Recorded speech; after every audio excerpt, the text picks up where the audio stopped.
All right, so there is this episode of Queen Nandi's show that has recently come out. I'm not sure when. I've just been seeing kind of like small little snippets from the show. And I can tell you, Nandi is alone on this marriage. And not that she's alone as if the husband is not there. No, is that I think she's married, but to herself. Hear me out. So there is a moment in this episode, which is why I'm even doing this video, where Nandi just like literally just stood there and said to her husband that he stinks. Like she was like, yeah, like seriously, like you seriously stink. And she's telling her husband, like if that was the man who said that to her, we would never have heard the end of it. I would have heard about it by now, but seemingly because it was to the man, you know what, he can take it. That's how our society thinks of things. And so she was there telling the man, damn, you know, you seriously stink. And even he now confronts these particular thoughts and say, but hey, you know what, I think you genuinely hate me as a person. And I guess he's going through a period where he's maybe struggling with alcohol and stuff. I don't know, maybe that was an issue even before, but he's going through that phase. Maybe it was not that bad, but now with all their current financial issues, it's going to escalate. And maybe she might also be thinking, why is he escalating? You adding to it. I find it very interesting when a person does something and just has no recollection of why things just look bad, when they're doing everything that you should just not do. Like if you just kept dunking on your man and just saying all kinds of terrible, horrible things to him, you expect what? No, really. Like, you expect what out of that? It's like self-destruction of the worst kind. If that man is the only one that's working, your motivation for that man then should be, yes, go for it, you can overcome. No, you are there just dunking on this man like, so it's not a sport, you know, like money is. You know, money can become a sport. You've seen places where people, when they have money, you know, there was a period when people just having houses like in fancy places was a sport. Like it became the mark that people are doing well. And then as time went on, when people started staying in better places, then you started seeing people getting a second home, like a vacation home or whatnot. And then have a car, and then having a second car became that, and all of that. And then they started getting into accessories like buying fancy watches and all that kind of stuff, multiple cars, a sport car as well, and a family car, you know, a pickup, all of that. So these became marks of having wealth, is that they got things that were not necessary, but just because they could, basically. And so that's when money is a sport, is that the reason for acquiring now is no longer to have, but the reason for acquiring now is so that others know you have. And I think maybe that's where she is. Her relationship with money is very terrible. Like I said in the previous episode, I mean, like there's a moment where she's just sitting and staring at him. Like that look right there is a person who does not want to sit across you. I think Nandi would do well to just move out of the house and go and stay home. She needs to go home. And yeah, they're married, but both of them just need to stay separate. I'm sure the man then will figure himself out, and you know, after seeing this, his friends also might come to like, dude, I know things are bad, but nah, bruh, we gotta help you. we gotta help you. We can't have you over there. But I don't think that would be good if he gets that help when she's there. I think Nandi herself needs her own reality check. No. I wonder what her financial trauma is exactly. You know, when people obsess over a certain thing, it's mostly because they have a trauma pertaining that thing. I hope you get me. Not trauma in the sense of a bad thing, but in the sense of there was something that happened in their earlier life that pertains that particular thing that they obsess with. You know, for some people, they lived in a period of, of not having, and so as a result, having becomes the goal, and it becomes the only thing that matters. They will pursue it with everything in their bones, in spite of provision or what they will pursue having with everything. So lack creates that. Maybe when they were growing up, the family didn't have nothing, that entire thing can create a financial trauma. So I wonder what hers is, because it must come from somewhere. Like, she hates that her husband doesn't have, which is why last time I was saying, I think Nandi should just go get a business, and make money. I think Nandi might fall into that category of people that just want the idea of being married, but they don't like having a partner. Like, having another person next to them, it actually creates this difficulty at the back of their brain. So I think maybe that's where she is. Maybe she just does not want to be married. Because otherwise, if this man is the provider for your household, and you keep in self-destruction mode, keep speaking down on him because he should do better,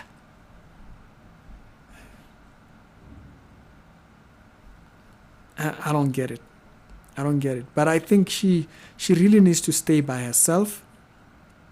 She needs it.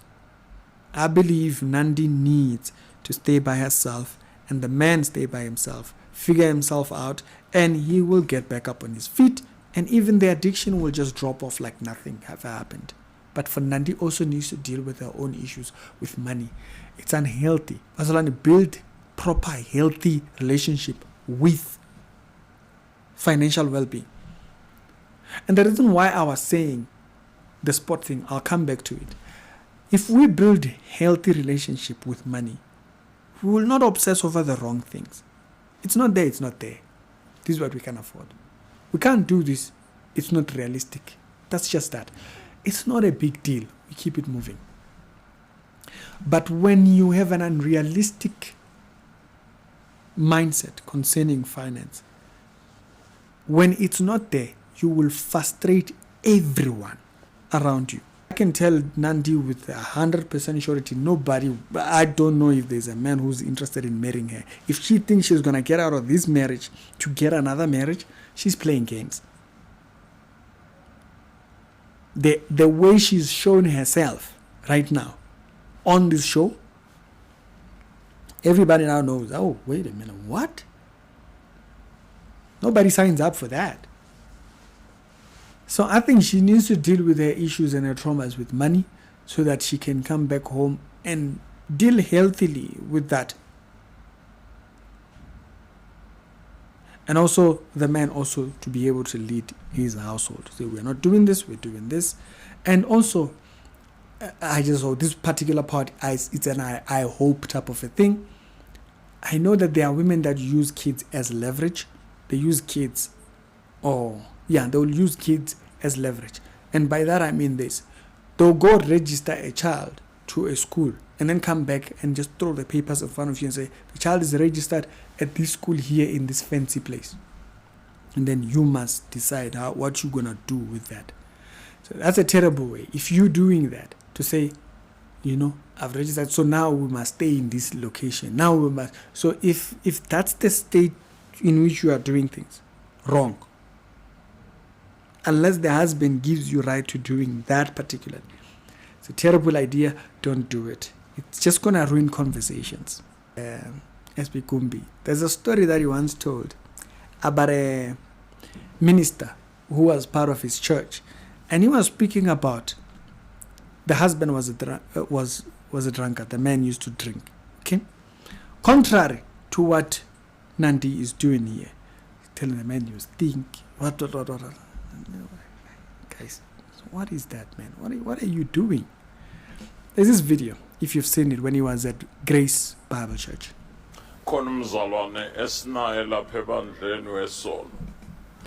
is a believer at their church.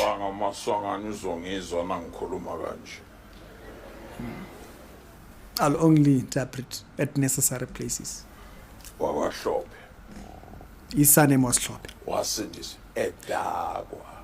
He got born again and was drunk, like the man used to drink. Too much. Alexander. Njalo ntambama.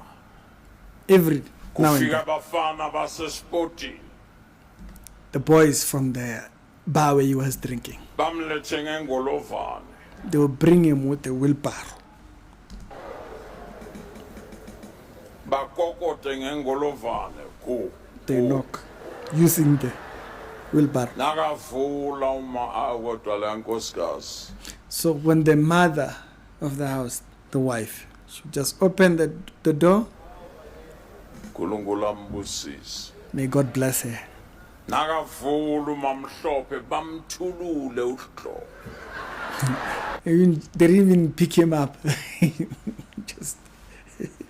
just tip the wheelbarrow over. He falls in.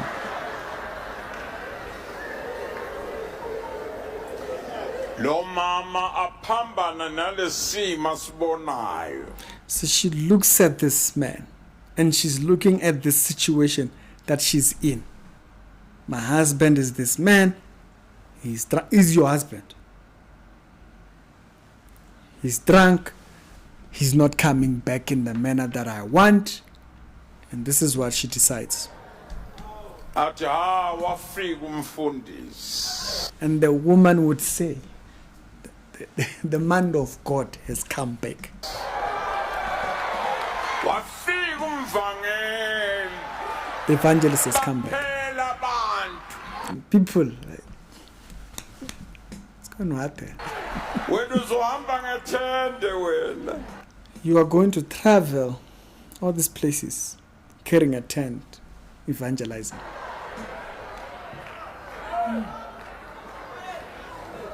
Abiza abantwana bakhe amantombazana amabili. Calls the daughters. Wozani na inhloko yasekhaya seyifikile. The head of the house is back. Come, let's. Beze bamtatamise bambeke embhedeni Put him in the bed. She cleans the manda. amfunze ambathisa amabhijama. Into yamangaza uHlophe njalo ekseni nakavuka uclean.